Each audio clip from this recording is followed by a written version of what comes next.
pertolongan yang mungkin saya sendiri enggak terpikirkan sebelumnya. Apa aja itu? Yang pertama, Allah itu hadirkan penolong-penolong yang seperti apa? Ketika saya berangkat sekolah, ada aja orang yang ingin mengantarkan saya ke sekolah.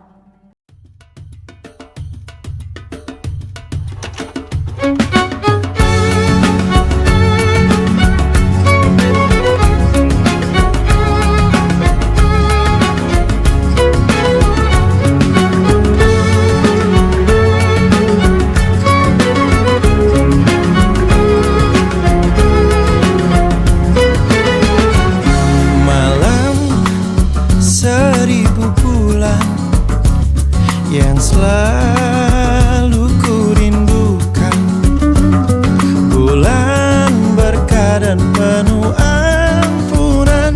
Selamat datang, marhaban ya Ramadan. Kita akan berpuasa, berlapar-lapar dahaga. Salat tarawih, sahur berbuka, dan kau pun tiba, Ramadan penuh cinta. Ramadan ini kan ku jalani, imanku karena Engkau Allahu Rabbi. Tiada terkira nikmat di dunia, Kau berikanku Ramadan penuh cinta. Kita kan berpuasa, berlapar-lapar dahaga. Salat tarawih, sahur berbuka, dan kau pun tiba, Ramadan penuh cinta.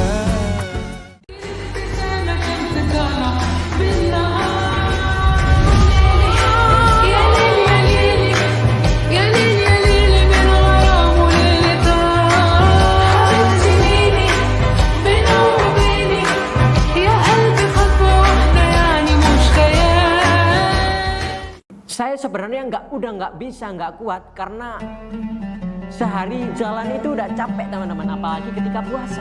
Jadi saya nggak terbiasa dengan hal itu, apalagi hal itu saya lakukan pertama kali seumur hidup.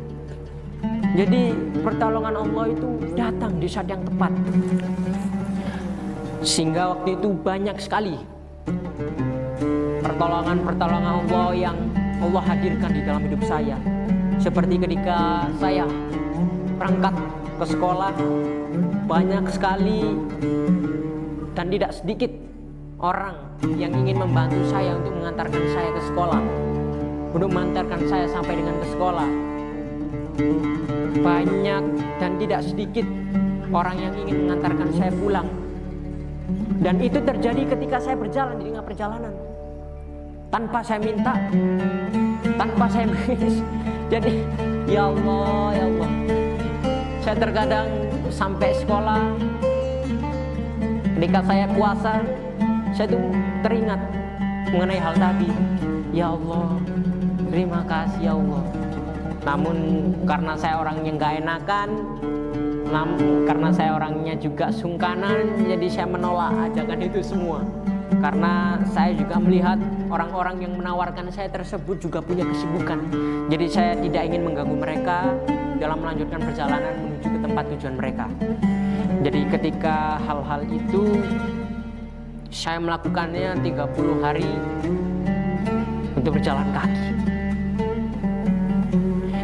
Jadi teman-teman, sampai sini ketika teman-teman pikir kenapa Allah itu tidak menjawab doaku, kenapa Allah itu tidak mengabulkan doaku, saya beritahu kepada teman-teman semua dan saya ingatkan, ada 3 jawaban yang Allah akan berikan kepada teman-teman. Jadi jangan sampai berpikir kenapa doaku belum dijawab, kenapa doaku belum terkabulkan. Bukan tidak dikabulkan, tapi ada 3 ciri-ciri doa yang dikabulkan, yang diberikan Allah. Yang pertama, doa itu langsung dikabulkan pada teman-teman. Saya sharing sedikit. Yang pertama, doa itu dikabulkan langsung dari Allah buat teman-teman semuanya. Karena kenapa? Allah itu mengabulkan doa bukan kepada apa yang kita inginkan, tapi kepada apa yang kita butuhkan. Itu teman-teman. Seperti halnya tadi ketika saya berjalan sekolah, ya mungkin seminggu capeknya begitu, dan saya capek. Namun ada hal yang saya butuhkan, yaitu saya ingin ke sekolah dan pulang ke sekolah itu dengan cepat tanpa adanya jalan kaki dan membuang tenaga yang begitu banyak. Sehingga Allah hadirkan beberapa penolong-penolongnya, orang-orang tersebut mengantarkan saya dan mengantarkan pulang saya. Namun saya orangnya nggak enakan, akhirnya saya menolak dengan baik. Karena tadi saya melihat orang tersebut juga punya kesibukan. Lanjut, yang kedua, Allah itu tidak mengabulkan dan Allah itu menunda doa yang engkau jabarkan, yang engkau minta kepada Allah. Kenapa kok bisa nggak dikabulkan? Karena yang menurut kamu baik itu belum tentu menurut Allah baik, dan yang menurut kamu itu buruk, tapi itulah yang menurut Allah baik. Jadi jangan sampai kita berpikiran kenapa doaku belum dijawab. Doamu terjawab teman-teman, tapi kita harus peka terhadap Allah. Kita harus peka terhadap apa yang Ia sampaikan, terhadap apa yang Ia lakukan terhadap kehidupan di sekitar kita. Seperti tadi, entah itu melalui orang lain, entah itu melalui teman-teman, keluarga, entah itu melalui diri kita sendiri, kejadian dalam hidup kita sendiri. Jadi kita harus peka mengenai hal itu. Dan doa itu tertunda teman-teman. Karena kenapa? Pertolongan itu akan datang di waktu yang tepat, bukan datang di waktu yang bersamaan. Kenapa kok datang di waktu yang bersamaan? Karena ketika engkau berdoa dan ketika Allah langsung mengabulkan di saat itu juga, waktunya nggak pas, waktunya nggak tepat. Karena kenapa?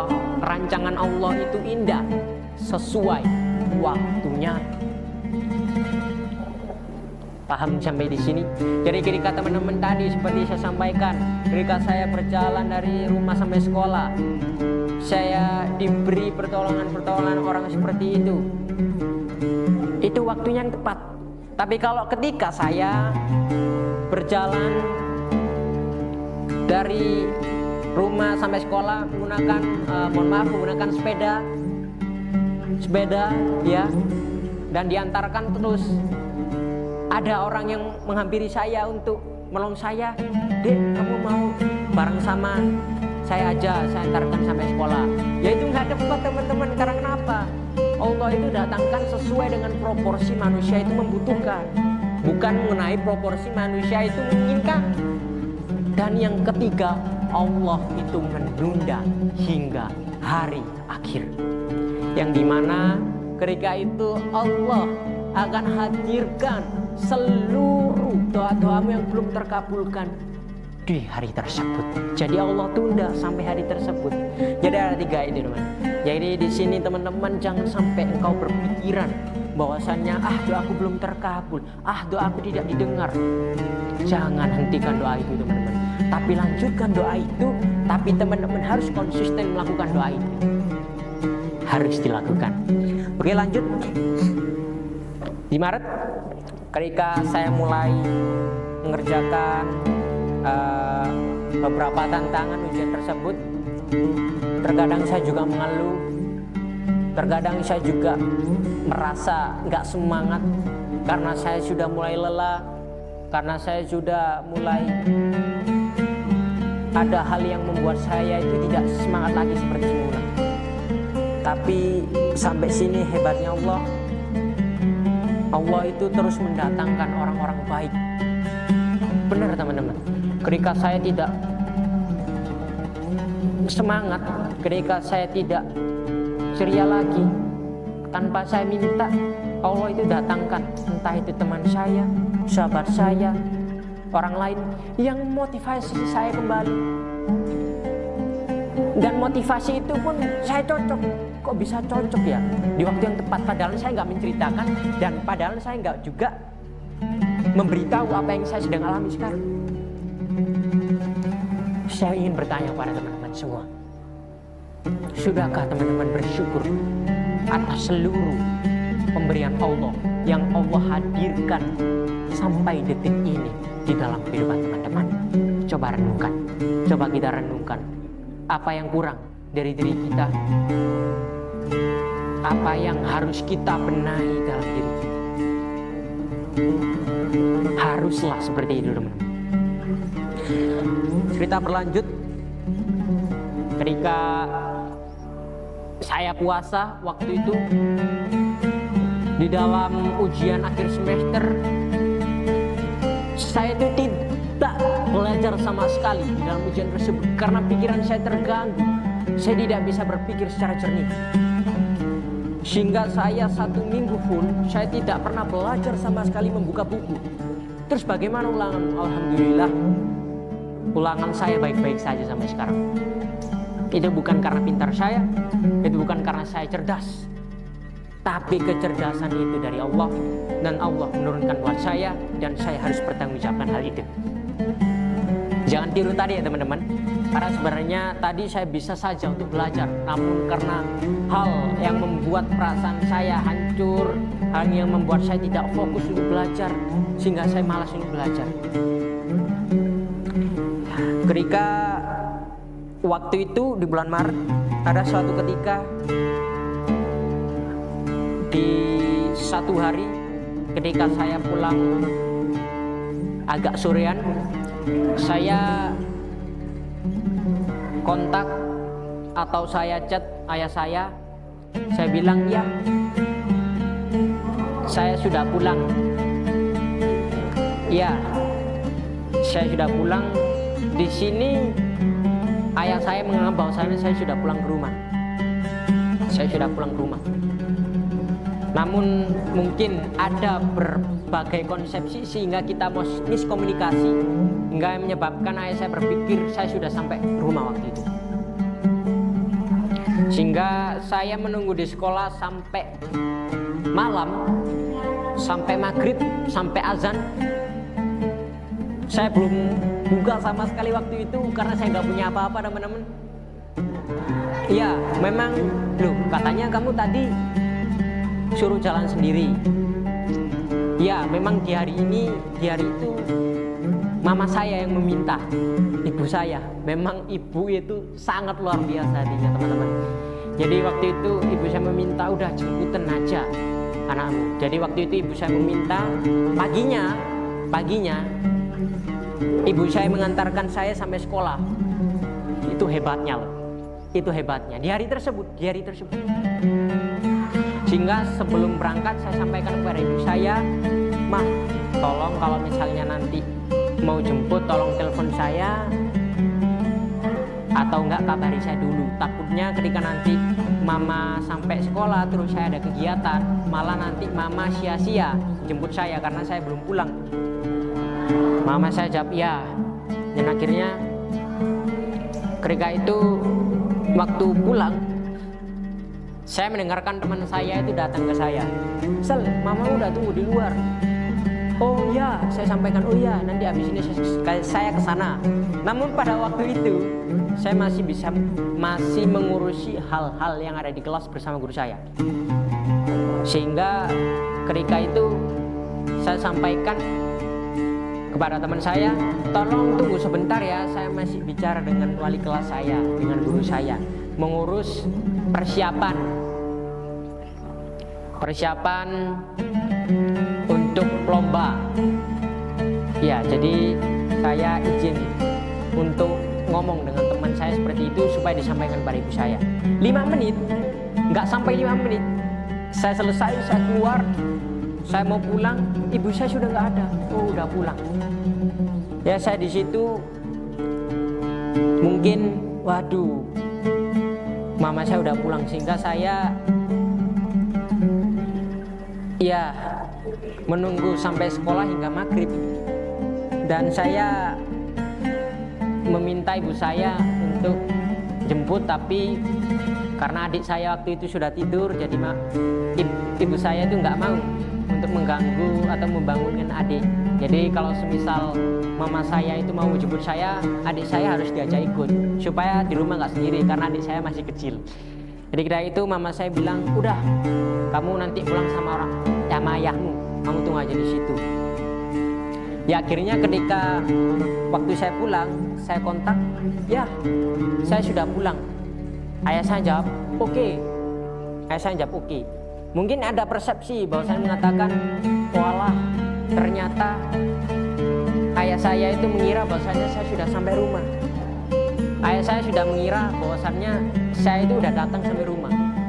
Sehingga menyebabkan saya waktu itu karena baterai handphone saya sudah habis, saya tidak bisa mengganggu dan saya tidak bisa mengabari ayah saya lebih lanjut.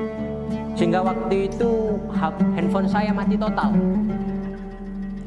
Sehingga saya tunggu di depan sekolah sampai maghrib hingga tidak kunjung datang. Yang membuat saya ya mungkin ayah ngiranya saya itu di sekolah. Maksudnya ayah saya itu ngiranya saya itu di rumah. Jadi membuat langsung pulang ke rumah tanpa jemput saya di sekolah dulu. Gitu. Jadi ketika itu saya setelah azan maghrib, saya putuskan untuk pulang saja jalan kaki. Itu belum buka sama sekali, belum buka puasa, sehingga saya pulang jalan kaki dengan keadaan perut kosong dan sangat lapar. Pada waktu itu sebenarnya waktu udah buka, membatalkan puasa yang terlebih dahulu, tapi karena waktu itu nggak bisa dan saya harus pulang. Akhirnya saya pulang ke rumah. Sesampainya di rumah, saya cas HP saya sebentar, saya buka, saya nyalakan daya saya. Ayah saya ngechat saya, membuat pesan dikirim ke saya lewat WhatsApp, WA, bilangnya begini, kamu itu cari masalah aja, kamu itu nggak usah pulang, kamu cari gara-gara aja, kamu nggak usah pulang, kamu keluar dari rumah ini. Ayah saya ngomong gitu. Ini ada, saya ngomongkan ini ada saksinya teman-teman ya. Jadi saya nggak sembarangan kalau ngomong. Jadi ketika saya omongkan dengan hal itu, tiba-tiba mama saya datang. Saya dimarahin. Kamu itu dari tadi di mana aja? Dari tadi ayahmu nunggu 1 jam ini. Loh, saya jawab, maaf ma, tadi saya udah nunggu di situ lama di depan sekolah. Tapi ini loh, HP saya mati, baterainya tinggal sedikit. Saya tunjukkan kepada mama saya. Mama saya ngomong, kamu itu cari gara-gara aja. Kamu apa ya, semacam mengingatkan kembali, kamu kalau dikeluarkan kakak kamu, mama nggak mau tahu kamu gimana ya. Di situ saya juga melihat bahwasannya pesan dari ayah saya mengatakan juga begitu, karena membuat hal yang nggak enak. Di saat itu pun saya mengambil baju-baju saya untuk keluar pertama kali di rumah. Dan waktu itu saya telepon kakak saya yang ada di Jombang untuk menjemput saya. Kak, tolong jemput saya.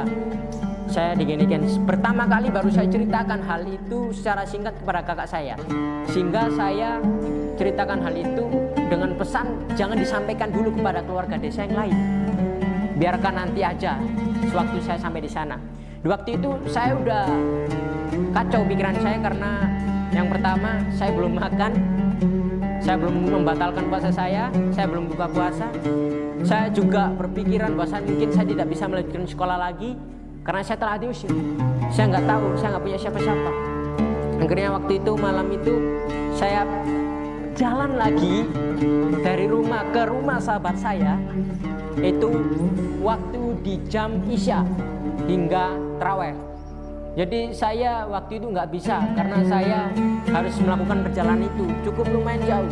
Sampai sana pun saya nggak bisa ngapa-ngapain karena saya harus menunggu teman saya ini untuk selesai sholat tarawihnya. Jadi saya tunggu benar-benar itu sampai jam 8:30 teman-teman. Jam 8:30 saya belum membatalkan puasa saya belum makan dan minum. Jadi yang membuat saya sakit sekali karena waktu itu tenaga saya mungkin udah habis, udah nggak kuat lagi. Waktu itu saya sampaikan kepada sahabat saya, ketika sahabat saya udah selesai sholat tarawih, saya sampaikan, kamu punya uang nggak? Aku mau ke desa aja. Ya mungkin aku nggak tahu. Di sini mungkin aku nggak bisa sekolah lagi. Di situ saya juga sampaikan, nanti kalau semisal aku pulang ke desa, sampaikan pada teman-teman, kamu nggak usah ceritakan hal ini mengenai mereka, biarkan mereka nggak usah cari tahu mengenai saya. Karena sebenarnya hal ini sifatnya privasi. Jadi aku minta sama kamu jangan sebarkan ini. Dan saya minta kepada sahabat saya waktu itu, kamu punya uang nggak? Aku mau pinjam dulu untuk berangkat ke desa, buat uang saku di perjalanan lah. Jadi ketika itu sahabat saya punya, tapi cuma segini cukup tak. Saya nggak sebutkan nominalnya, tapi saya sudah merasa tercukupi dan pasti sampai sana. Dan ketika itu saya ceritakan, kamu sebenarnya kenapa sih gini. Akhirnya saya ceritakan mengenai kejadian itu, kejadian tadi maghrib dan kejadian sepulang sekolah tadi kepada sahabat saya, sehingga sahabat saya pertama kali dalam hidup itu menangis di tempat mendengarkan cerita saya tadi. Sahabat saya cuma bilang, aku nggak tahu lagi mau gimana. Maaf ya, aku nggak bisa bantu kamu. Aku bukan nggak bisa bantu, tapi aku bingung mau bantunya kayak gimana. Di situ sahabat saya menangis. Saya lihat sahabat saya aja bingung, apalagi saya yang udah belum makan, terpontang-panting seperti ini. Jadi hal itu yang mungkin membuat saya pasrah, benar-benar pasrah. Ketika saya menceritakan hal tersebut, saya juga ceritakan dengan hal yang tertawa. Jadi saya udah nggak mau lagi merasakan kesedihan. Ketika waktu yang tepat saya ceritakan hal tersebut, sahabat saya memberi saran, coba kamu ceritakan kepada ibu saya. Mungkin ibu saya bisa memberikan kamu solusi. Karena sebenarnya kalau gini nggak bisa kita selesaikan dari kita sendiri. Kita harus juga punya orang dewasa yang bisa memberikan solusi terhadap kita. Akhirnya saya ceritakan kepada ibunya di waktu yang tepat. Ibunya tetap nyuruh untuk kamu tetap harus pulang aja. Pasti ibumu nyari. Ibu mana sih yang nggak khawatir kalau anaknya nggak memberi kabar? Ibu mana? Akhirnya tetap diyakinkan begitu, kamu nggak usah lari dari tanggung jawabmu. Kamu kalau misalnya ke desa, kamu malah nggak bertanggung jawab dan kamu malah melarikan diri dari masalah tersebut. Jadi saya pikirkan ulang, baiklah. Hingga jam 10 malam, barulah saya pulang di rumah diantarkan oleh beliau.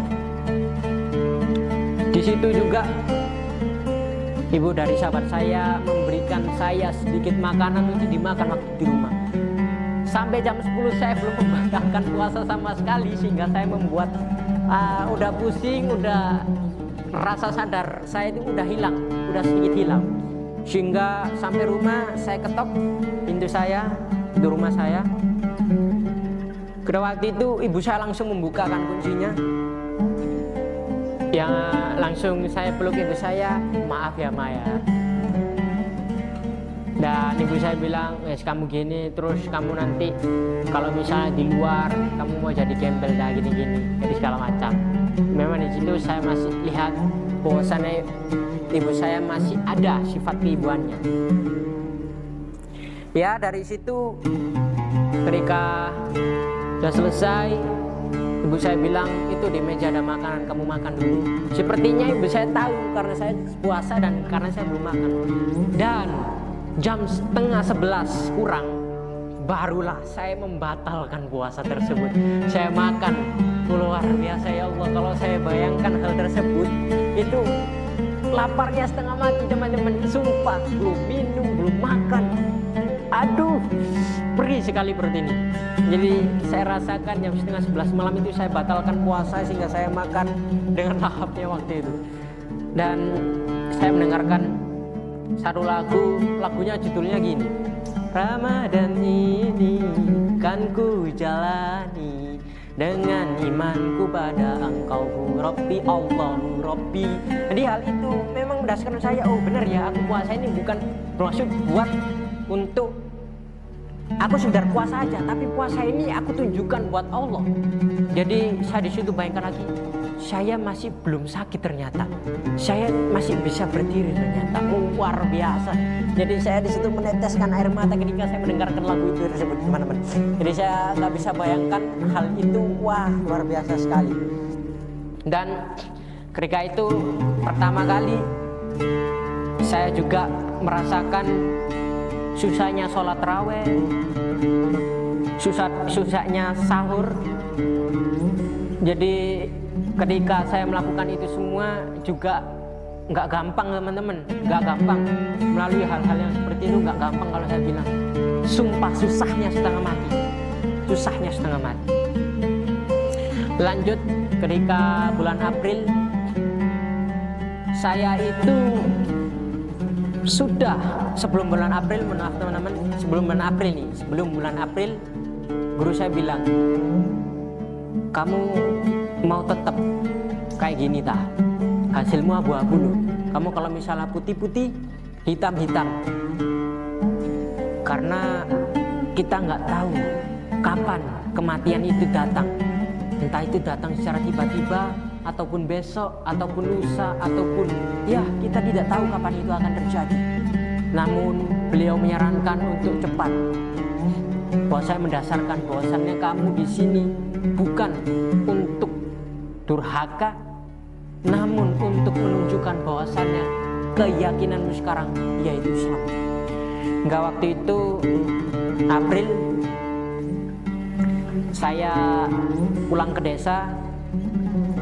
Sampai desa, akhirnya saya merasakan Allah luar biasa. Sebelum pulang ke desa, tepatnya hari Jumat terakhir, waktu masuk Jumat terakhir sebelum libur, saya itu berdiri di tengah lapangan melihat ke arah bendera. Itu teman-teman saya pasti tahu. Teman-teman saya, ada guru-guru saya dengan tahu. Saya berdiri di sudut depan bendera, saya lihat benar itu lama sekali. Karena saya mengira kenapa? Saya entah habis ini saya bisa datang lagi di Surabaya, bisa melanjutkan pendidikan lagi atau enggak. Karena waktu itu saya pulang ke desa, saya mau menyelesaikan masalah ini semua di desa. Begitu. Jadi ketika bulan April masuk ke bulan April udah datang, saya pulang ke desa, saya sampaikan kepada pakde saya menceritakan seluruh detail kejadian dari awal hingga akhir. Akhirnya pakde saya dengan senang hati, pakde saya juga menangis meneteskan air matanya waktu itu. Karena pakde saya itu melihat pas di perjalanan menjemput saya di terminal. Loh, kamu kok sekarang makin kurus? Masmu loh sekarang kok tambah gemuk loh. Kamu kok makin kurus? Hal itu yang membuat bingung. Tapi di waktu menjemput itu saya tidak bicarakan hal itu dulu. Karena saya ingin pakde fokus dalam menyetir. Ya, jadi ketika di rumah mungkin maghrib atau malamnya saya sampaikan, saya ke rumah pakde, saya sampaikan cerita dengan detail bahwasanya saya mengalami ini, saya sudah kesusahan bener-bener di kota, saya nggak tahu harus mau bagaimana lagi, gimana caranya pakde. Pakde saya menangis, pakde saya tersenyum, pakde saya bangga. Pakde bangga sama kamu. Nggak sekuat orang lain itu pasti belum tentu sekuat kamu sekarang. Tapi kamu bisa melalui seperti ini. Pakde senang, jujur pakde senang. Kamu bisa masuk Islam, kamu ingin masuk Islam, mempelajari Islam lebih dalam, pakde senang. Hingga ketika itu semua tetap saya lakukan bulan puasa, hingga tepat waktu Idul Fitri, sholat Id, saya nggak bisa bebas karena saya udah dewasa dan saya udah mengungkapkan perasaan saya 2 kali namun ditolak oleh orang tua saya, sehingga saya nggak bisa terjun bebas untuk sholat Id secara begitu saja. Sehingga waktu itu saya sangat merasakan, aduh ya Allah, saya puasa tapi saya nggak sholat Id, saya puasa tapi saya nggak sholat taraweh, terkadang sholat taraweh terkadang enggak. Jadi hal itu yang membuat saya, aduh gimana ya Allah. Enggak, tepat waktu saya sampaikan itu ke Pak D saya bilang, oke, nanti saya ngomong ke orang tuamu. Tanggal 13 April waktu malam, Pak D saya datang ke rumah mbak saya yang ada di desa, itu membicarakan hal ini. Namun mama saya nggak terima, dan mama saya terus membentak Pak D saya dan tidak mengizinkan. Dalam kata lain, menjegal Pak D saya untuk berbicara berlanjut. Dalam arti lain juga, Pak D saya ini nggak mau, kalau misalnya menjelaskan nggak mau. Ibu saya terus-terusan untuk menyetop pembicaraan yang disampaikan ke Pak D saya, sehingga Pak D saya waktu itu langsung meninggalkan tempat karena Pak D saya bukan orangnya itu menghadapi orang-orang emosian, orang-orang yang harus diselesaikan dengan baik, sehingga Pak D saya langsung keluar dari tempat. Mama saya waktu itu tepat di hari itu pun juga mama saya telepon kepada ayah saya. Mama saya bilang, anakmu loh udah menceritain ini semua kepada keluarga desa. Udah gimana? Gini-gini, ninggal lo Tuhan, calon kepala. Ramadan ini kan ku jalani, imanku karena Engkau Allahu Rabbi. Tiada terkira nikmat di dunia, Kau berikan ku Ramadan penuh cinta.